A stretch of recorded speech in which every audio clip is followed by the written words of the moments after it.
சங்கீதம் 133 நாம் தியானித்து இந்த காலை வேளையிலே பலன் அடைவோமாக. இந்த அருமையான 3 வசனங்கள் அடங்கின சங்கீதத்திலே கடைசி வார்த்தை சொல்லுகிறது, அங்கே ஆசீர்வாதத்தையும் ஜீவனையும் கட்டளையிடுகிறார். அல்லேலூயா. தேவன் ஆசீர்வாதத்தையும் ஜீவனையும் கட்டளையிடுவதற்கு சகோதரர் ஒருமித்து வாசம் பண்ண வேண்டும் என்று விரும்புகிறார், எதிர்பார்க்கிறார். அல்லேலூயா. இந்த சகோதரர் ஒருமித்து வாசம் பண்ணுகிறது எத்தனை நன்மையும் எத்தனை இன்பமுமானது என்று அந்த முதல் வசனம் நமக்கு சொல்லுகிறது. அப்ப முதலாவது நன்மை, இன்பம். அது எப்படிப்பட்டது என்பது முதலாவது சொல்லப்பட்டிருக்கிறது. சகோதரர்கள் ஒருமித்து வாசம் பண்ணுகிறது ரொம்ப நன்மையாக இருக்கிறது, ரொம்ப இன்பமாக இருக்கிறது என்று சொல்லுகிறது. சாதாரணமாக ஒரு தகப்பன் பிள்ளைகள் சகோதரர்கள் ஒரு மனமாய் இருப்பது, அன்பாய் இருப்பது, ஒன்றாய் இருப்பதுன்னா எப்பவும் ஒரே இடத்தில் இருப்பது அல்ல, மனதில் ஒன்றாய் இருப்பது அது மிகவும் நன்மை. அதே போல சில நண்பர்கள் கூடி ஒன்றாய் இருப்பது, பக்கத்து வீடுகளிலே வாசம் பண்ணுகிறவர்கள், ஒரே இடத்துல வேலை பார்க்கிறவர்கள், இவர்கள் ஒன்றாய் இருப்பது அங்கே பெரிய நன்மையும் இன்பமாக மாறுகிறது. எல்லாவற்றுக்கும் மேலாய் சபை என்பது ரட்சிக்கப்பட்ட தேவ பிள்ளைகள் அல்லது இயேசு கிறிஸ்துவின் சகோதரர்களின் கூட்டம். அல்லேலூயா. இந்த சகோதரர்கள் ஒருமித்து வாசம் பண்ணுகிற சபை. ஒவ்வொரு சகோதரர்களும் அந்த ஆவியில் ஒரு மனதோடு, உண்மையான மனதோடு, சந்தோஷமாய், அன்பாய், ஐக்கியமாய் இருக்கும் பொழுது அது எத்தனை நன்மை, எத்தனை இன்பம். அல்லேலூயா. சாதாரணமாக மக்கள் ஒன்றாய் இருக்கும் பொழுதே ஒருவருக்கொரு உதவி செய்வார்கள், உதவிகள் கிடைக்கும். தனியா இருக்கிறவங்களுக்கு அது கிடைக்காது. சிலர் சேர்ந்து இருக்கும் பொழுது மாறி மாறி என்ன கிடைக்கும்? உதவிகள் கிடைக்கும். ஒருவருடைய தேவை சில வேளை இன்னொருவரால் சந்திக்கப்படும். இதெல்லாம் தனித்து நிற்கிற ஆளுக்கு, மற்றவங்களோட பேசி பழகாம இருக்க ஆளுக்கு கிடைக்காது. ஆனால் சகோதரர்கள் ஒன்றாய் இருக்கும் பொழுது சாதாரணமாகவே இந்த நன்மைகள் கிடைக்கும். ஒரு எதிர்ப்பு வந்து விட்டது, எல்லாரும் சேர்ந்து அந்த எதிராளியை எதிர்த்து நிற்கலாம். ஏன்னா இவங்க எல்லாம் ஒன்றாய் இருக்கிறதுனால ஒருவருக்கு விரோதமாய் வர்ற எதிர்ப்புல எல்லாரும் கை கொடுப்பார்கள், சேர்ந்து நிற்பார்கள். இந்த நன்மை அந்த சகோதர ஐக்கியத்துக்கு கிடைக்கும். ஒருவருக்கு தெரியாதது இன்னொருவர் சொல்லி கொடுப்பார். தனியா நிக்கிறவனுக்கு என்ன இருக்கிறது? அவன் தெரிஞ்சதை வச்சுதான் அவன் வாழணும். ஆனால் சேர்ந்து நிற்கும் பொழுது ஒருத்தருக்கு தெரியாததை இன்னொருவர் சொல்லி கொடுப்பார். இது ஒரு நன்மை. பயம் என்கிறதை இவர்கள் ஜெயிக்க முடியும்.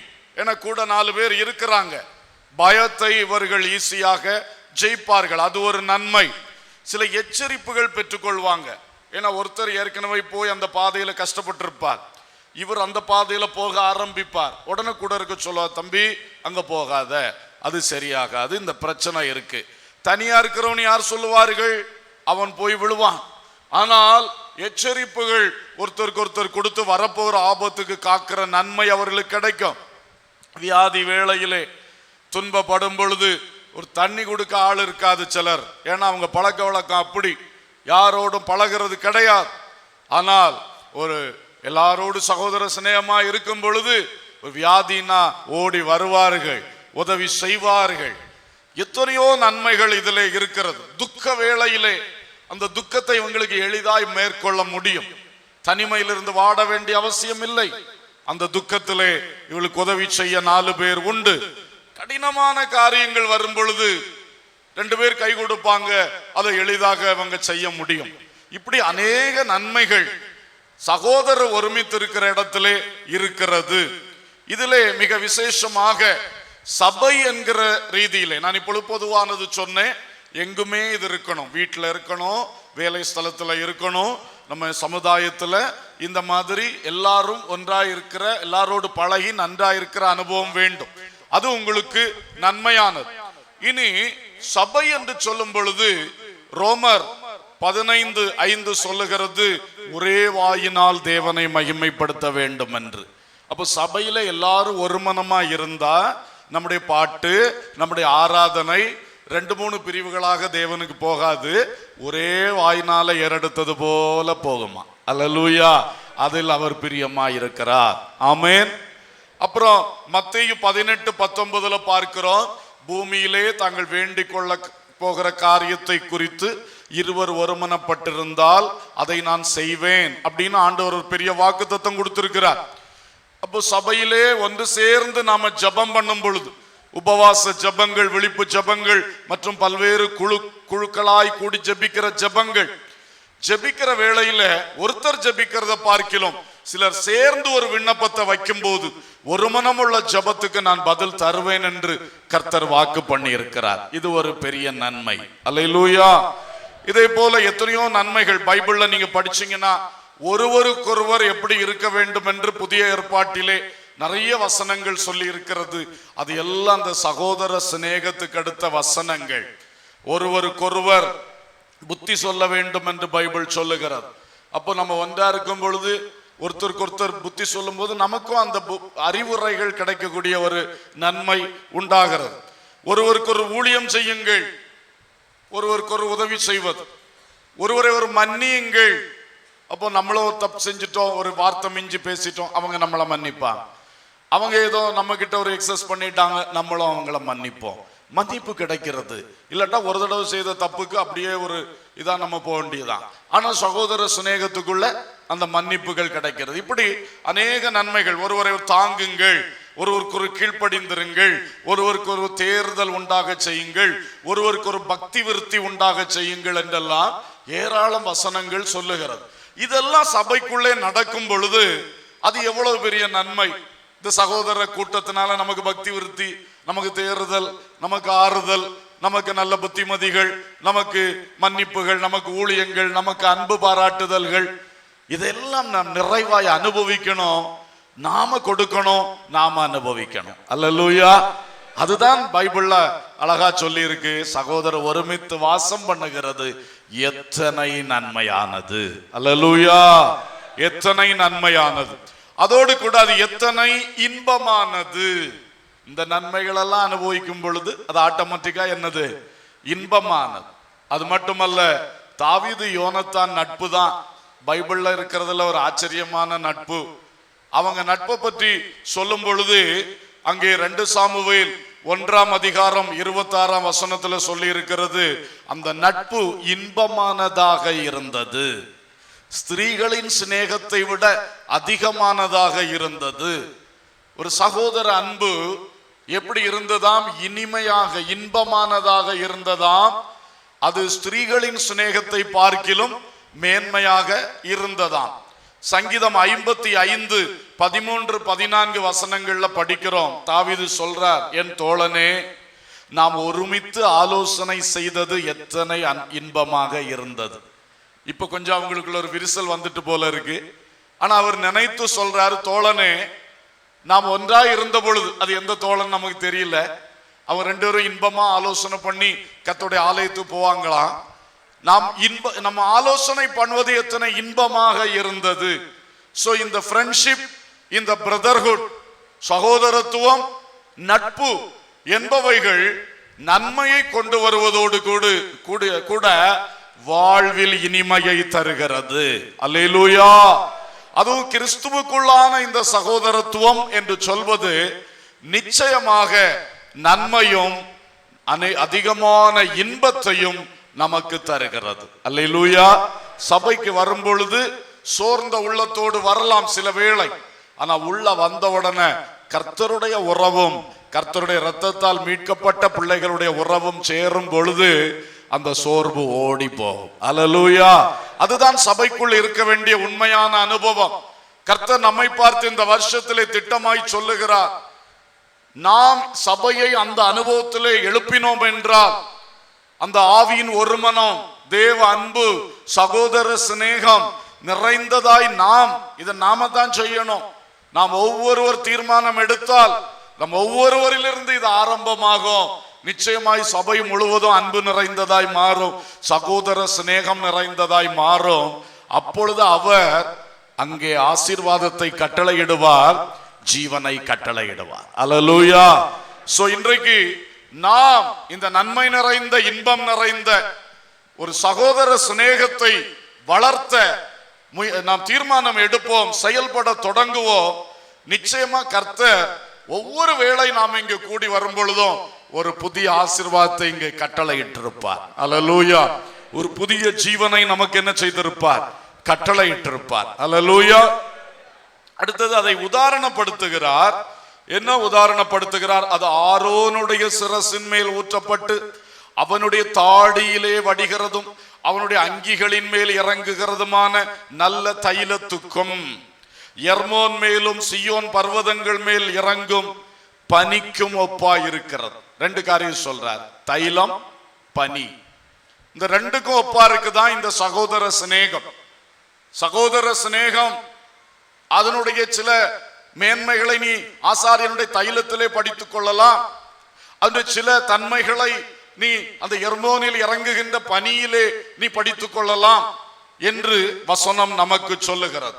பாருங்கள், இங்கே முதலாவது தைலம் ஆரோனுடைய சிரசின் மேல் ஊற்றப்பட்டு தாடிகளில் வடிகிற தைலம். மோசே அபிஷேக தைலத்தை எடுத்து ஆரோன் மேல் ஊற்றி அவனை முதலாவது பிரதான ஆசாரியனாக அபிஷேகம் பண்ணினான். அது அந்த தைலம் தலையில் ஊற்றப்பட்டது, தாடி வழியாய் வடிந்து அங்கிகள் வழியாய் வடிந்து அவனை முற்றிலும் நிறைத்தது. ஹல்லேலூயா. புதிய ஏற்பாட்டிலே மெல்கிசேதேக்கின் முறைமையின்படியான மகா பிரதான ஆசாரியனாகிய இயேசு கிறிஸ்து யோர்தான் நதியில் ஞானஸ்நானம் எடுத்து கரையேறி நின்ற பொழுது பரலோகத்தின் தேவனானவர் தம்முடைய பரிசுத்த ஆவியை புறாவின் வடிவிலே அவர் மேல் அனுப்பினார். அப்பொழுது அவர் அந்த அபிஷேக தைலத்தால் நிரப்பப்பட்டார். அல்லேலூயா. அவர் பூமியிலே செய்ய வேண்டிய ஊழியத்திற்காக அந்த அபிஷேக தைலம் அவரை பலப்படுத்தினது. கர்த்தருக்கு ஸ்தோத்திரம். அடுத்தது பாருங்கள், 120 பேர் இயேசுவின் சீடர்கள் உட்பட மேல் வீட்டறையில் கூடியிருந்து ஜெபித்த பொழுது 10வது நாளிலே வல்லமையாய் பரிசுத்த ஆவியானவர் அவர்கள் மேல் இறங்கினார். பலத்த காற்றடிக்கும் முழக்கமாய் இறங்கி வந்து அவர்களை அந்த தைலம் அன்றைக்கு நிரப்பினது. அந்த அபிஷேகம் நிரப்பி அவர்கள் செய்ய வேண்டிய ஊழியத்திற்காய் அவர்களை பலப்படுத்தினது. அங்கிருந்து புறப்பட்டவர்கள் இந்தியா வரைக்கும், இந்தியாவின் கன்னியாகுமரி திருவிதாங்கோடு வரைக்கும் வந்து தோமா ஊழியம் செய்தார். அல்லேலூயா. ஸ்தோத்திரம். அந்த அபிஷேக தைலம் இறங்கும் பொழுது இப்படியான தேவ ஊழியங்கள் மகிமையாய் நடக்கிறதை நாம் பார்க்கிறோம். சவுலும் பர்னபாவும் சீரிய அந்தியோகியா சபையிலே ஒரு உபவாச ஆராதனையில் சேர்ந்து ஜெபித்து ஆராதித்துக் கொண்டிருந்த பொழுது திடீரென்று ஆவியானவர் வெளிப்பட்டார். அவர்களை தாம் அழைத்த ஊழியத்துக்காய் பிரித்து விடும்படி சொன்னார். அன்று ஆரம்பித்த மிஷனரி ஊழியம் இன்று வரை உலகமெல்லாம் நடந்து கொண்டிருக்கிறது. ஹல்லேலூயா. சோ இப்படி ஆரோனுடைய தலையின் மேல் ஊற்றப்பட்ட அந்த தைலம் என்று சொல்லுவது பரிசுத்த ஆவியினுடைய அபிஷேகத்தை காட்டுகிறது. அல்லேலூயா. எனவே சகோதரர் ஒருமித்து வாசம் பண்ணுகிறது இந்த அபிஷேகத்தின் வல்லமை வெளிப்படுத்தக்கூடியதாக இருக்கிறது. எப்படி 120 பேர் ஒன்றாய் வாசம் பண்ணின இடத்தில் அது ஊற்றப்பட்டதோ, அந்தியோகியா சபையில் ஒருமனப்பட்டு கூடின உபவாச ஆராதனைக்குள் ஊற்றப்பட்டதோ, சகோதரர்கள் ஒருமித்து கூடுகிற இடத்திலே இந்த அபிஷேகம் பலமாக கிரியை செய்கிறது. அல்லேலூயா. ஆகவே நிச்சயமா இந்த ஆண்டிலே நாம் கூடும் பொழுதெல்லாம் பரிசுத்த ஆவியானவர் இன்னும் இன்னும் பலமாய் நமக்குள்ளே கிரியை செய்ய போகிறார். அல்லேலூயா. அந்த தைலம் இன்னும் வடிந்து வந்து நம்மை ஆசீர்வதிக்க போகிறது. அதிலே குறிப்பாக அவன் தாடியிலும் அவன் அங்கியிலும் அவனை முழுசுமா அந்த தைலம் நிரப்புது. ஆண்டவர் வசனத்துல 2 விஷயம் சொல்லியிருக்கார். அவன் தாடியில அது வடியுது, அவன் அங்கியில அது வடியுது அப்படிங்கிறார். தாடி என்பது எதுக்கு அடையாளம்? முதல்ல சொன்னா முதுமைக்கு அடையாளம், முதிர்ச்சிக்கு அடையாளம், முதிர்ச்சிக்கு அடையாளம். அப்போ ஒரு முதிர்ச்சி, ஒரு அனுபவம், ஒரு சீனியாரிட்டி, ஒரு பக்குவம் இல்லையா? இந்த பக்குவங்கள் மேல் இன்றைக்கு அந்த தைலம் வடிய வேண்டும். அல்லேலூயா. ஆரோன் தலையில் வடிகிறதை அவன் முகத்தோடு துடைத்து எடுத்துடக் கூடாது, அதை தாடியிலே வடிய விட வேண்டும். அல்லேலூயா. உங்களில் சிலர் நல்ல அனுபவசாலிகள், உங்களில் சிலர் ரொம்ப நாட்கள் ஆண்டவரை பின்பற்றுகிற அனுபவம் கொண்டவர்கள், நல்ல இதய பக்குவம் கொண்டவர்கள். ஆனால் இன்று கர்த்தர் உங்களிடத்தில் சொல்லுவது என்னவென்றால், உன்னுடைய அனுபவத்திலே என் அபிஷேகம் வடிந்தோட வேண்டும், இடம் கொடு. அல்லேலூயா. அனுபவத்தை மட்டும் சொல்லி நின்றால் கிரியைகள் உண்டாகாது. அந்த அனுபவத்தில் இந்த அபிஷேகம் வடிய இன்றைக்கு இடம் கொடுப்பீர்கள் என்றால் உங்களை கொண்டு இந்த ஆண்டிலே கர்த்தர் பெரிய காரியங்களை செய்வார். அல்லேலூயா. உங்கள் இருதயம் ரொம்ப பக்குவப்பட்டு விட்டது. ஏன்னா நீங்க இந்த பக்கத்தை அனுபவிச்சிருக்கீங்க, அந்த பக்கத்தை அனுபவிச்சிருக்கிறீங்க. அதனால எளிதில் உங்களுக்கு எழுப்புதல் வராது. நான் சொல்றது உங்களுக்கு புரியுதா? சிலருக்கு இந்த பக்கத்தையும் அனுபவிச்சிருப்பாங்க, நல்ல பக்கத்தையும் அனுபவிச்சிருப்பாங்க, சில சோர்வு தளர்வு போன்ற மறுபக்கத்தையும் நல்லா அனுபவிச்சிருப்பாங்க. ஆனாலும் இவங்களுக்கு வரக்கூடிய ஒரு குறைபாடு என்னன்னா, நல்ல ஒரு வாஞ்சை வரும்போதே சிந்தனை வரும், அன்னைக்கு இப்படித்தான் வாஞ்சையா இருந்தேன், அப்புறம் 10 நாள் கழிச்சு நான் சோர்வா இருந்தேன். என்ன அதனால கொஞ்சம் அந்த இதுல ஒரு கட்டுப்பட்ட ஒரு அனுபவம் வரும். ஏன் வருது? ஆண்டவர் சொல்ல, அந்த தாடியில அபிஷேக தைலத்தை வடிய விடு. அல்லேலூயா. பக்குவங்கள் நல்லதுக்காக பயன்படுத்துவோம். பக்குவங்களை வைத்துக்கொண்டு, பழைய பாடங்களை வைத்துக்கொண்டு நம்மை தடைப்படுத்துவதற்காய் விட்டுவிடக் கூடாது. அல்லேலூயா. சோ தாடியில என்ன வடியட்டும்? அபிஷேகம் வடியட்டும். இன்னொன்னு, இந்த தாடி என்பது விரதம் இருப்பவர்கள், அந்த காலத்துல நசரேய விரதம் இருப்பவர்கள் தாடி வளர்ப்பார்கள். அந்த தாடியிலே நீ தைலத்தை வடிய விடுன்னு சொல்லும் பொழுது உன்னுடைய சில பிரதிஷ்டைகள், உன்னுடைய சில தீர்மானங்கள், இவைகளிலே இன்றைக்கு அபிஷேகம் வழிந்தோடும்படி கர்த்தர் எதிர்பார்க்கிறார். அல்லேலூயா. நம்ம சில நல்ல பிரதிஷ்டை வச்சிருப்போம், இன்னைக்கு பார்க்கும்போது நிறைய பேர்ட்ட அந்த பிரதிஷ்டை இருக்காது. அப்போ அந்த பிரதிஷ்டை ஒன்று, சில தீர்மானங்கள் நீங்க நல்ல சிறப்பான தீர்மானங்கள் வச்சிருப்பீங்க, எல்லார்ட்டையும் இருக்கா? உங்களுக்கு ஆண்டவர் நடத்தினார், நீங்க அதை வச்சிருக்கிறீங்க, நல்லது. ஆனா அது வறண்டு போக கூடாதே. வெறும் பிரதிஷ்டை, வெறும் தீர்மானம், அது வேலைக்கு ஆகாது. ஆண்டவர் சொல்ல, அதிலே அபிஷேகம் வழிந்தோடணும். அல்லேலூயா. அந்த பிரதிஷ்டையிலே கர்த்தருடைய ஆவியானவர் அசைவாடும் பொழுது அந்த பிரதிஷ்டையை கொண்டு ஒரு பெரிய பிரயோஜனம் உண்டாகும். அல்லேலூயா. இல்லைன்னா அந்த பிரதிஷ்டை பிரயோஜனம் இருக்காது. சும்மா பேருக்கு, உங்க பேருக்கு சொல்லப்படலாம், இவர் இந்த பிரதிஷ்டையில இருந்தாரு, இவர்கள் இந்த ஒரு தீர்மானத்துல வாழ்ந்தாங்க சொல்லலாம். அது பிரயோஜனப்பட வேண்டும் என்றால் அதிலே இந்த தைலம் வடிந்தோடணும். அல்லேலூயா. எத்தனையோ நல்ல நல்ல பிரதிஷ்டைகள் உங்க வாழ்க்கையில இருக்கும், எத்தனையோ நல்ல நல்ல தீர்மானங்கள் இருக்கும். ஆனா இன்றைய காலை வேளையிலே ஒன்றை சிந்தியுங்கள், தேவனுடைய ஆவியினால் நிரப்பப்படாத, தேவனுடைய ஆவியின் அசைவாடுதல் இல்லாத ஒரு பகுதி, அது சும்மா சொல்லதுக்குத்தான் உதவுமே தவிர பிரயோஜனத்துக்கு உதவாது. அதனால இன்றைக்கு எந்த காரியமும் ஆவியானவர் கிட்ட கொடுக்கணும், ஆவியானவர் வழிந்தோட இடம் கொடுக்கணும். தொடர்ச்சி எடுத்துடக்கூடாது. கொஞ்ச இடத்துல ஆவியானவருக்கு இடம் கொடுத்துட்டு அடுத்த பகுதிகளில் ஆவியானவர் வர முடியாதபடி நம்ம வாழ்ந்துடக்கூடாது. நம்ம இருதயங்கள் அடைபட்டுறக்கூடாது. நம்ம வாழ்க்கையில சில பகுதியை தடுத்து நிறுத்தி விடக்கூடாது. எல்லாம் திறந்து கொடுங்கள். வாரும் ஆவியானவரே, என்னை முழுமையும் நிரப்பும், உம்முடைய அசைவாடுதல் என் முழு வாழ்க்கையில் வரட்டும் சொல்லி நல்லா கொடுங்க. அது மிக மேன்மையாக மாற போகிறது. ஹல்லேலூயா. எத்தனையோ பேர்ட்ட பிரதிஷ்டைகள் இல்லை, உங்கள்கிட்ட இருக்கு, அதை கர்த்தர் பயன்படுத்த விரும்புறார். ஆனா இடம் கொடுக்க மாட்டேங்கிறீங்களே, ஆவியானவருக்கு இடம் கொடுக்க மாட்டேங்கிறீங்களே. அந்த பிரதிஷ்டையே நீங்க பெருசா நினைச்சு பிடிச்சுக்கிட்டு பெருமை பாராட்டி ஆவியானவருக்கு இடம் கொடுக்காம போறீங்களே. இன்றைக்கு ஒரு தீர்மானம் எடுங்க, என்னுடைய பிரதிஷ்டைகள் பெருசு இல்ல, ஆவியானவர் என்னிலே கிரியை செய்யணும், அதுதான் எனக்கு வேண்டும். அல்லேலூயா.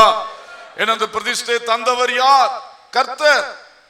அதனால நான் பிரதிஷ்டை செய்தேன் என்று நாம் என்ன பெருமை பாராட்ட இருக்கிறது? எல்லாவற்றையும் தாழ்த்தி, நம்ம பாசையில சொன்னா எல்லாம் அடித்து உடைத்து ஆவியானவர் பாதத்துல விட்டுருங்க, அவர் எல்லாவற்றின் மேல் ஒன்று அசைவாடட்டும். ஹல்லேலூயா.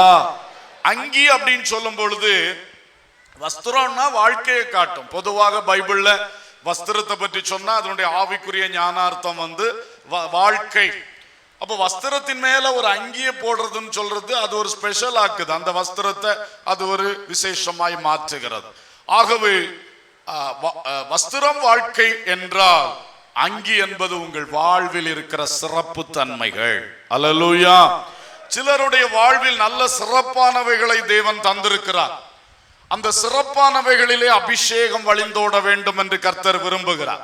எப்படி ஒரு பிரதிஷ்டை அபிஷேகம் வழிந்தோடாட்டா பிரயோஜனம் இல்லாம இருக்குமோ, அதே மாதிரி கர்த்தர் உங்களுக்கு தந்த சிறப்பான தாளந்துகள், திறமைகள், கிருபைகள், வரங்கள் எதுவா இருந்தாலுமே பரிசுத்தாவின் அசைவாடுதல், அபிஷேகம் அதுல கிரியை செய்ய இடம் இல்லைன்னா அது யூஸ்லெஸ்ஸா தான் இருக்கும். அதனால நல்ல இடம் கொடுங்க. தாவீது வாழ்க்கையில மியூசிக் அவனுக்கு ஒரு பெரிய சிறப்பு. அவன் சுரமண்டலம் வாசிக்கிறதில் தேறினவன். ஆனா வெறும் மியூசிக்ல அவன் இருக்கல, அந்த மியூசிக்ல அபிஷேகம் இறங்கினது. அல்லேலூயா. அவன் அதை வாசித்த பொழுது சவுல் மேல் வந்த பொல்லாத ஆவி என்ன செய்தது? ஓடினது. அந்த அபிஷேகம் அங்கே கிரியை செய்தது. ஒரு இசை என்கிற அவன் வாழ்வில் ஒரு சிறப்பு தன்மை. அது வெறும் இசை ஞானமாய் இராதபடி அதிலே அபிஷேகம் வடிந்து வந்தது. அங்கியிலே அபிஷேகம் வடியட்டும். அல்லேலூயா. ஒரு போர் வீரன், ஆனா பாருங்க, அவன் களத்துல வந்த பொழுது பெரிய கோலியாத் பொட்டென்று கீழே விழுந்தான். அல்லேலூயா. எத்தனையோ பெரிய போர் வீரர்கள் இருந்தார்களே, சவுல் இருந்தானே, ஆனா இந்த சிறுவன் மேல் இருந்த வித்தியாசம் என்னன்னா அவனுடைய அங்கியிலே தைலம் வடிந்து கொண்டிருந்தது. அல்லேலூயா. ஸ்தோத்திரம். அதான் அவன் விசேஷம். ராஜாங்கத்துல பாருங்க, எத்தனையோ ராஜாக்கள் ஆண்டு இருக்கிறார்கள், ஆனா அவன் ராஜாங்கத்துல ஒரு ஸ்பெஷாலிட்டி என்னன்னா அவன் அங்கியில தைலம் வடிந்து கொண்டிருக்கிறது. ஹல்லேலூயா, ஹல்லேலூயா. சோ இதை புரிந்து கொள்வீர்களாக. இந்த தைலம் என்பது அபிஷேகத்தை காட்டுகிறது. அடுத்தது சொல்லி இருக்கிறது, பர்வதங்கள் மேல் இறங்கும் பனிக்கு ஒப்பாக இருக்கிறது. அல்லேலூயா. பனி பர்வதங்கள் மேல இறங்குறது மாதிரி இந்த சகோதர சிநேகத்துக்குள்ள தேவன் கிரியை செய்வார். ரெண்டு காரியம். ஒன்று, ஓசியா 14:5 கர்த்தர் சொன்னார், நான் இஸ்ரவேலுக்கு பனியை போல் இருப்பேன், அவன் லீலி புஷ்பத்தை போல் மலருவான். அல்லேலூயா. கர்த்தரே பனியை போல இறங்குவேன் சொல்றார். இரண்டாவது, உபாகமம் 32:2 படிக்கிறோம், தேவனுடைய வசனம் புல்லின் மேல் பனித்துளிகள் இறங்குவது போல என்ன செய்யும்? இறங்கும். வசனம் எப்படி இறங்கும்? புல்லின் மேல் பனித்துளிகள் இறங்குவது போல. இறங்குறது தெரியாது, புல் நனைந்து நிற்கும் பொழுதுதான் தெரியும், ஓஹோ பனி இறங்கி இருக்கிறது என்று. அதே போல் கர்த்தருடைய வசனம் நம்முடைய வாழ்வில் இறங்கி கொண்டே இருக்கும். ஹல்லேலூயா. கர்த்தருக்கு ஸ்தோத்திரம். உங்களுக்கு தெரியும், இயேசு கிறிஸ்து எங்கெல்லாம் சென்றாரோ மக்கள் கூடி வந்தா உடனே அவர் வாயிலிருந்து வசனங்கள் இறங்கி வரும். அல்லேலூயா. பேதுரு அபிஷேகம் பெற்று நிற்கும் பொழுது 3000 பேர் கூடி வந்திருக்கிறார், 3000க்கு அதிகமான ஜனங்கள் கூடி இருக்கிறாங்க. அவர் வாயிலிருந்து உபதேசங்களும் வசனங்களும் இறங்கி வந்தன. அல்லேலூயா. பவுல் எந்த பட்டணத்துக்கு செல்லுவாரோ, கிராமத்துக்கு செல்லுவாரோ, மக்கள் கூடின உடனே பவுல் வாயிலிருந்து என்ன வரும்? சுவிசேஷ வார்த்தைகளும் சத்திய வசனங்களும் வரும். அல்லேலூயா. இதான் தேவனுடைய வசனம். சகோதரர் ஒருமித்து இருக்கும் பொழுது இப்படிப்பட்ட கிருபைகள், வரங்கள் ஒன்று புதுப்பிக்கப்படும். அல்லேலூயா. நம்ம கூடி கூடி ஜெபிக்கும் பொழுது, கூடியிருந்த வசனத்தை நாம பேசும் பொழுது நம் ஒவ்வொருவருக்குள்ளும் இந்த நல்ல அனுபவங்கள் உண்டாகி வசனம் விருத்தியாகும் என்பதில் சந்தேகம் இல்லை. அப்போஸ்தலர் 2:41 சொல்லி இருக்கிறது, அவர்கள் அப்போஸ்தலருடைய உபதேசத்தில் தரித்திருந்தார்கள். அல்லேலூயா. நல்ல வசனத்துல நிறைந்திருந்தாங்க. எப்படி அபிஷேகத்துல நிறைந்திருந்தாங்களோ அப்படியே வசனத்திலும் அவர்கள் என்ன செய்தார்கள்? நிரம்பி இருந்தார்கள். இங்க சொல்லி இருக்கு, எர்மோன் மேலும் சீயோன் மேலும். அங்க அவனுடைய தாடியின் மேலும் அங்கியின் மேலும் சொன்னாரு. பனியை பற்றி சொல்லும் பொழுது எர்மோன் மேலும் சியோன் மேலும் இறங்குகிற பனிக்கு ஒப்பா இருக்குன்னு சொன்னார். எர்மோன் என்பது 3 சிகரங்களை கொண்ட ஒரு மலை. அதுல உள்ள விசேஷம் என்னன்னு சொன்னா, எர்மோன் என்றால் பிரதிஷ்டை செய்யப்பட்ட என்ற அர்த்தம், பரிசுத்தமாக்கப்பட்ட என்ற அர்த்தம். பிரதிஷ்டை செய்யப்பட்ட பர்வதத்திலிருந்து வடிந்து வருகிற பனிக்கு ஒப்பாக இருக்கிறது சகோதர சிநேகம். அல்லேலூயா. இப்ப சகோதர சிநேகம் தேவனுடைய அபிஷேகத்தாலும் தேவனுடைய வசனத்தினாலும் பலப்படும் என்பதை இது மிக தெளிவாக காட்டுகிறது. இந்த பனி பிரதிஷ்டை செய்யப்பட்டதிலிருந்து இறங்கி வரும். மல்கியா 2:7, ஆசாரியனுடைய உதடுகள் அறிவை காக்க வேண்டும், வேதத்தை அவன் வாயில் தேடுவார்களே. பிரதிஷ்டை செய்யப்பட்ட ஆசாரியனுடைய உதட்டிலிருந்து என்ன வரும்? வாயிலிருந்து என்ன வரும்? வசனம். வசனம். ஹல்லேலூயா, ஸ்தோத்திரம். சகோதர ஒருமித்து இருக்கும் பொழுது வசனம் இன்னும் பெருக்கெடுக்கும். சியோன் பர்வதம் சொன்னா அது எருசலேமில் இருக்கக்கூடிய ஒரு பர்வதம். அதுக்கு விசேஷித்த பெயர் என்னன்னா உயர் ஸ்தலம். சியோன் என்றால் உயர் ஸ்தலம். அந்த உயர் ஸ்தலத்தில் இருந்து வரக்கூடிய பனி. மீகா 4:2 சொல்லுகிறது, சியோனில் இருந்து வேதமும் எருசலேமில் இருந்து கர்த்தரின் வசனமும் வெளிப்படும்.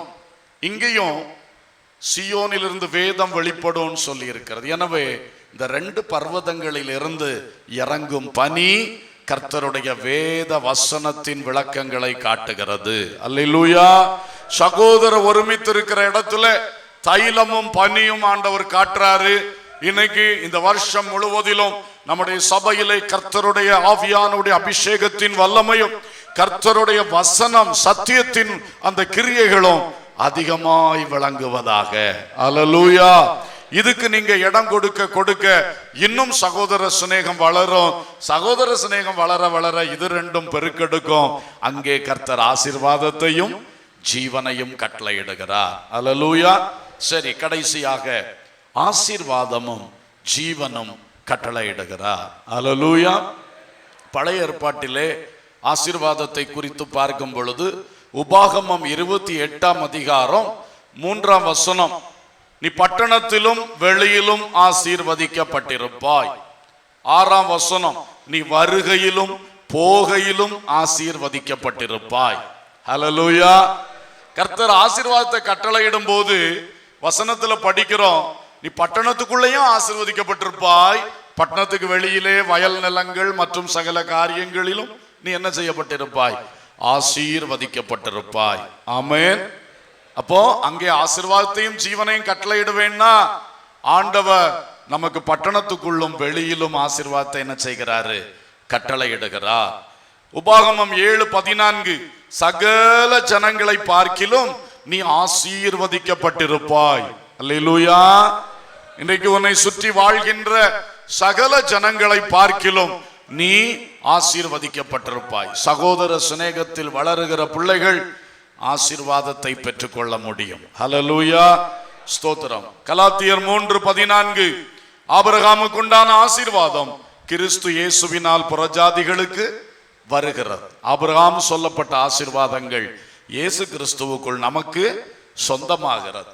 இன்னும் விசேஷ ஆசீர்வாதம் எபேசியர் 1:3 சொல்லுகிறது, தேவன் கிறிஸ்துவுக்குள் உன்னதங்களிலே ஆவிக்குரிய சகல ஆசீர்வாதத்தினாலும் நம்மை நிறைத்திருக்கிறார். ஹல்லேலூயா. உலக பிரகாரமான ஆசீர்வாதம் மட்டுமல்ல, உன்னதத்திலே ஆவிக்குரிய சகல ஆசீர்வாதத்தினாலும் கர்த்தர் நம்மை என்ன செஞ்சிருக்கிறார்? நிறைத்திருக்கிறார். இந்த சகோதர ஒருமித்து கூடுகிற சபையிலே இந்த ஆசீர்வாதங்கள் அனுதினமும் நமக்கு கட்டளையிடப்படும். எபிரேயர் 6:11 சொல்லுகிறது, வாக்குத்தத்தமான ஆசீர்வாதங்களை விசுவாசத்தினாலும் நீடிய பொறுமையினாலும் சுதந்தரித்து கொள்ளுகிறவர்களை பின்பற்றுகிறவர்களாயிருங்கள். உங்களுக்கு ஆண்டவர் வைத்திருக்கிற ஆசீர்வாதங்களை விசுவாசத்தினாலும் நீடிய பொறுமையினாலும் நீங்க என்ன செய்யணும்? சுதந்தரிக்கணும். அவசரப்பட்டா விஷயம் ஆகாது. தேவன் வைத்திருக்கிற ஆசீர்வாதத்தை முதல்ல விசுவாசிக்கணும். அடுத்தது அதுக்கு என்ன வேணுமா? பொறுமையுடன் காத்திருக்க வேண்டும். ஹல்லேலூயா. நிச்சயமா நான் உங்களுக்கு சொல்லுகிறேன், அநேக ஆண்டுகள் பொறுமையுடன் காத்திருந்தவர்கள் இந்த கூட்டத்தில் உண்டு. சில காலங்களாக பொறுமையுடன் காத்திருக்கிறவர்கள் இந்த கூட்டத்தில் உண்டு. இந்த 2020 இந்த வாக்கு தத்தத்தின்படி ஆசீர்வாதத்தை அவர் கட்டளையிடுவார். ஹல்லேலூயா. நிச்சயம் நீங்க விசுவாசத்தை இன்னும் பலப்படுத்துங்க, பொறுமையில் நிலைத்திருங்க, கர்த்தரிடத்தில் அதை பெற்றுக்கொள்வீர்கள். முக்கியமா சகோதர சிநேகம். உங்க கை இனி இப்படி இருக்கக்கூடாது. உங்க கை இனி இப்படி கை கொடுக்க ஆரம்பிக்கணும். 2 பக்கம் நல்லா கை கொடுக்கணும். கை கட்டின வாழ்க்கை இனி கைகள் விரிக்கப்படட்டும். ஹல்லேலூயா. அங்கேதான் உங்களுக்கு விடுதலை, அங்கேதான் உங்களுக்கு ஆசீர்வாதம் இருக்கிறது. ஸ்தோத்திரம். 1 பேதுரு 3:9, நீங்கள் ஆசீர்வாதத்தை சுதந்தரித்துக் கொள்ளும்படி அழைக்கப்பட்டவர்கள் என்று அறிந்து ஆசீர்வதியுங்கள்.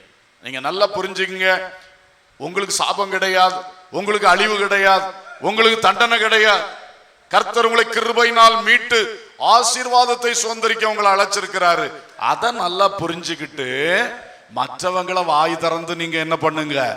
ஆசீர்வதியுங்கள். அல்லேலூயா. தாராளமா கொடுங்க ஆசீர்வாதத்தை. நீங்க குறைஞ்சு போக மாட்டீங்க. ஏன்னா நீங்க ஆசீர்வாதத்தை சுதந்திரிக்கு தான் அழைக்கப்பட்டிருக்கீங்க. அதை புரிந்துட்டு சந்தோஷமா எல்லாரையும் ஆசீர்வதியுங்கள். அல்லேலூயா. அது மட்டுமல்ல, அங்கே ஜீவனை கட்டளையிடுகிறேன்னு சொல்றார். பைபிள்ல 3 ஜீவன்கள் உண்டு. ஒன்று ரோமர் 6:4 புதிதான ஜீவன். புதிதான ஜீவன் ரட்சிக்கப்படும் பொழுது, அபிஷேகம் பெறும் பொழுது, ஞானஸ்நானம் பெறும் பொழுது நமக்குள் வருகிறது புதிதான ஜீவன். ஆமென். கடந்த வருஷத்துல யார் இது பெற்றுக்கொள்ளலையோ, இந்த வருஷம் கர்த்தர் உங்கள் மேல் அதை கட்டளையிடுவாராக. அல்லேலூயா. அடுத்து பாருங்கள், யோவான் 10:10 சொல்லுகிறது பரிபூர்ண ஜீவன். உங்க வாழ்க்கையின் எல்லையெல்லாம் கர்த்தருடைய ஜீவன் கிரியை செய்வதுதான் பரிபூர்ண ஜீவன். ஆமென். திருடன் திருடவும் கொல்லவும் அழிக்கவுமே அன்றி வேறொன்றுக்கும் வரான். நானோ அவைகளுக்கு ஜீவன் உண்டாயிருக்கவும் அது பரிபூர்ணப்படவும் வந்தேன்னு சொன்னார். சாத்தான் உங்க வாழ்க்கையை எங்கெல்லாம் காயப்படுத்தினான், சாத்தான் உங்க வாழ்க்கையில எங்கெல்லாம் இழப்பை உண்டு பண்ணினான், கஷ்டத்தை உண்டு பண்ணினான், நஷ்டத்தை உண்டு பண்ணினான், ஆவிக்குரிய பிரகாரம் பூமிக்குரிய பிரகாரம், இயேசு நல்ல சமாரியானாக உனக்கு ஜீவனை தரும்படியும் அது வாழ்க்கையெல்லாம் பரிபூரணப்படவும் வந்திருக்கிறார். ஹல்லேலூயா. சோ ஜீவனை கட்டளையிடுவேன்னு சொன்னா புதிய ஜீவனை கட்டளையிடுவாரு, அவர் பரிபூர்ண ஜீவனை கட்டளையிடுவாரு. அது மட்டும் இல்லைங்க, 1 யோவான் 2:25 பார்க்கிறோம், நித்திய ஜீவனை தருவேன் என்பதே அவர் நமக்கு செய்த வாக்குத்தத்தம். ஹல்லேலூயா. இந்த உலகத்துக்கான ஜீவன் மட்டும் இல்ல, நித்தியமா இயேசுவோடு வாழக்கூடிய நித்திய ஜீவனை அவர் நமக்கு கட்டளையிடுகிறார். ஆமென். தானியேலை பார்த்து சொன்னார், நீ போய் இளைப்பாரி கொண்டிருந்து நாட்களின் முடிவிலே உன் சுதந்திர வீதத்துக்கு எழுந்திருப்பா. ஏன்னா உனக்கு நான் நித்திய ஜீவனை கட்டளையிட்டு இருக்கிறேன். அல்லேலூயா. நீ போ, ரெஸ்ட் எடு, அப்புறம் நீ எழும்பி வந்து உன்னுடைய சுதந்திர பாகத்தை வாங்கிக்க. இது என்னன்னா நீ நித்திய ஜீவன் பெற்ற ஜனம். அல்லேலூயா. ஆகவே நமது வாழ்விலே அவர் ஜீவனை கட்டளையிடுகிறார். இன்றைக்கு தேவ பிள்ளையே, ஷார்ட்டா நான் சொல்றேன், நீங்க உங்க வாழ்க்கையில நடைமுறையா தீர்மானம் எடுங்க. உங்க குடும்பத்துக்குள்ள ஒரு மனமா இருக்கீங்களா? பெற்றோர் பிள்ளைகள் எல்லாம் ஐக்கியமா இருக்கீங்களா? உங்க பக்கத்து வீடுகள்ல நல்ல ஐக்கியமா இருக்கீங்களா? உங்க உறவினர்கள் வட்டத்துக்குள்ள நல்ல ஐக்கியமா அன்பா இருக்கீங்களா? எல்லாவற்றுக்கும் மேல அந்த சபையில எல்லாரையும் நேசித்து எல்லாரும் முகம் பார்த்து சந்தோஷமா விசாரித்து பேசக்கூடிய அளவில், எல்லாருக்காக மனம் திறந்து ஜெபிக்கக்கூடிய ஒரு அளவில் நீங்க சரியா இருக்கிறீங்களா? இதை நீங்க சரிபடுத்தினீங்கன்னா அங்கே உன் வாழ்விலே கர்த்தர் ஆசீர்வாதத்தையும் ஜீவனையும் கட்டளையிடுகிறார். ஹல்லேலூயா. எல்லாரும் கண்களை மூடி கர்த்தரை நோக்கி பார்ப்போம். கர்த்தர் தந்த இந்த வார்த்தையை உள்ளத்துக்குள் எடுத்துக்கொள்ளுங்கள். இந்த வருடம் முழுவதும் நாம செய்ய வேண்டிய வேலை, சகோதரரிடத்தில் அன்பு கூற வேண்டும். சகோதரரிடத்தில் அன்பு கூற வேண்டும். ஆமென். எல்லாரும் வாய் திறந்து சொல்லலாமா? ஆண்டவரே, நான் எல்லார்கிட்டையும் அன்பு கூற எனக்கு உதவி செய்யும். சொல்லுங்க சொல்லுங்க ஆண்டவர் சமூகத்துல. ஹல்லேலூயா. எல்லார்கிட்டையும் அன்பு கூறணும். குறிப்பாய் சபைக்குள்ள எல்லார்கிட்டையும் அன்பு கூறணும். ஏதாவது தடை இன்னும் இருக்குன்னா இன்னைக்கு அதை உடைத்து போட்டு விட்டு தான் இந்த இடத்தை விட்டு எழும்பி போங்க. அந்த பகை என்று ஒன்று இருந்தால் அதை திரும்பியும் சுமந்து கொண்டு இந்த புதிய வருஷத்துக்குள்ள போயிடவே கூடாது. கர்த்தருடைய வாக்குத்தத்தமே என்னன்னா, இதோ சகோதரர் ஒருமித்து வாசம் பண்ணுகிறது எத்தனை நன்மையும் எத்தனை இன்பமானது. அங்கே கர்த்தர் ஆசீர்வாதத்தையும் ஜீவனையும் என்றென்றைக்கும் கட்டளையிடுகிறார். ஹல்லேலூயா. நீங்கள் சகோதரிடத்தில் அன்பாயிருங்கள், சகோதரிடத்தில் அன்பு கூறுங்கள். அதற்கு ஒரு சரியான தீர்மானத்தை இன்னைக்கு எடுங்க. சிலருக்கு அன்பு கூற ஆசை உண்டு, ஆனால் தடுக்கிறது என்னன்னா சில நியாயங்கள். அவன் அப்படி பேசினாமில்ல, அவ இப்படி செஞ்சா இல்ல. Praise the Lord. நீங்க பேசுனதுக்கு நீங்க மன்னிப்பு கேளுங்க, அவங்க பேசின கணக்கு அவங்க பார்த்துக்கிடட்டு. நீங்க செஞ்சதுக்கு நீங்க மன்னிப்பு கேட்டு சரியாகுங்க, அவங்க கணக்கு அவங்க பார்த்துக்கிடட்டு. நீங்க அவங்க கணக்கை நீங்க கால்குலேட் பண்ண வேண்டாம். அதுக்கு எஜமான் ஒருவர் இருக்கிறார். அதனால நீங்க உங்க சைடை கிளியர் பண்ணுங்க. நீங்க எதாவது பேசுனீங்களா, நீங்க எதாவது செஞ்சீங்களா, அதை கிளியர் பண்ணிட்டு சந்தோஷமா முன்ன போங்க. கர்த்தர் ஆசீர்வாதத்தையும் ஜீவனையும் உங்களுக்கு கட்டளையிடுவார். கர்த்தர் இந்த சபைக்கு மிக மிக தெளிவாக இந்த காரியத்தை தந்திருக்கிறார் என்பதை 100% நான் விசுவாசிக்கிறேன். ஒவ்வொரு பிள்ளைகளும் இதை மனமாற எடுத்துக்கொண்டு சகோதர சிநேகம் என்கிற விஷயத்தை சரிப்படுத்துங்க.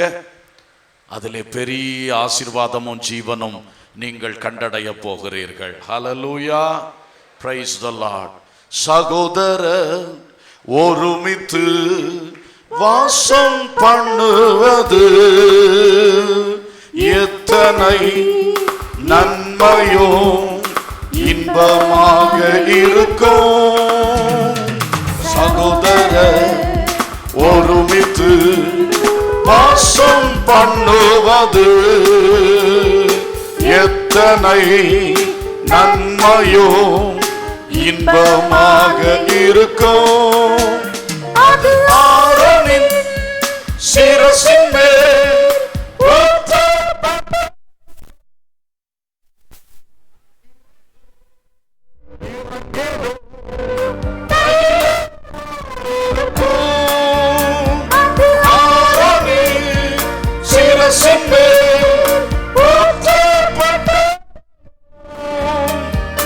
அங்கிருந்து இறங்கிடும் தைலமாயிருக்கும்.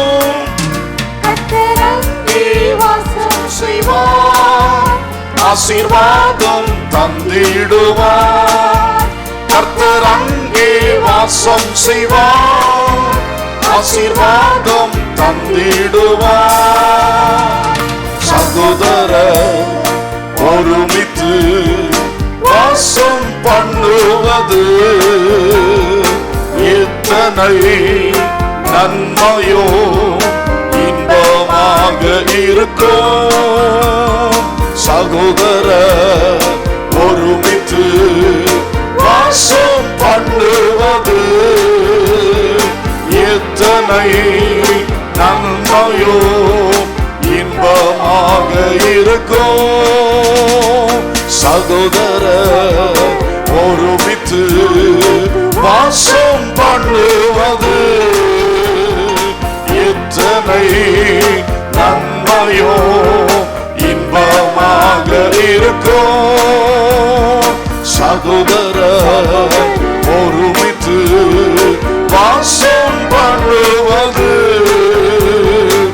எத்தனை நன்மையோ இன்பமாக.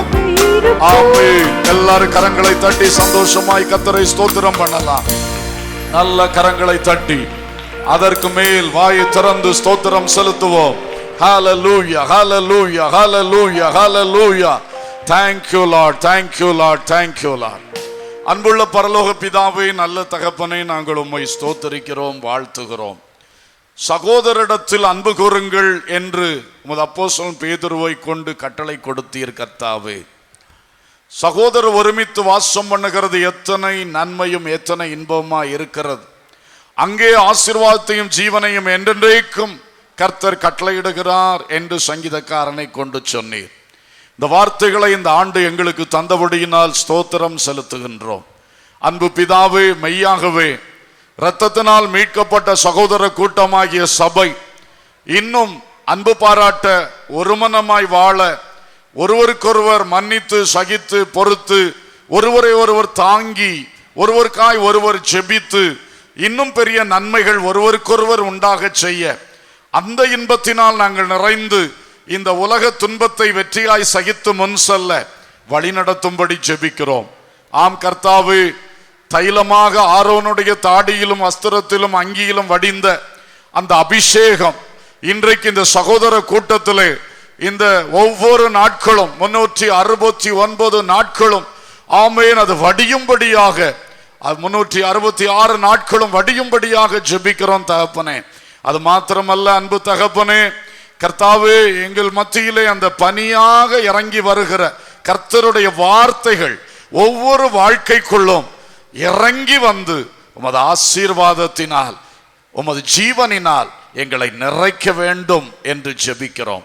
மெய்யாகவே ஒவ்வொருவர் வாழ்விலும் இந்த சகோதர சிநேகத்தில் இன்னும் மேன்மைப்படுவதற்காக இன்றிலிருந்தே பரிசுத்த ஆவியானவர் பேச வேண்டும். உங்க வசனங்களை கொண்டு தனிப்பட்ட முறையில் இடைபட வேண்டும். வாழ்க்கையில் இது சரியாக வேண்டும். இந்த ஜீவனையும் ஆசீர்வாதத்தையும் நாங்கள் பெற்று அனுபவிக்க வேண்டும். தனியாக, குடும்பமாக, சபையாக, ஸ்தாபனமாக இந்த ஆசீர்வாதத்தை, ஜீவனை பெற்று கிறிஸ்துவுக்கு சாட்சிகளாய், மேன்மை உள்ள பாத்திரங்களாய் வாழ உதவி செய்தருளும். தொடர்ந்து பொறுப்படும் சகல துதியும் கனமும் மகிமையும் உமக்கே செலுத்துகின்றோம். இயேசுவின் நாமத்தில் கேட்கிறோம் ஜீவனுள்ள பிதாவே, ஆமேன்.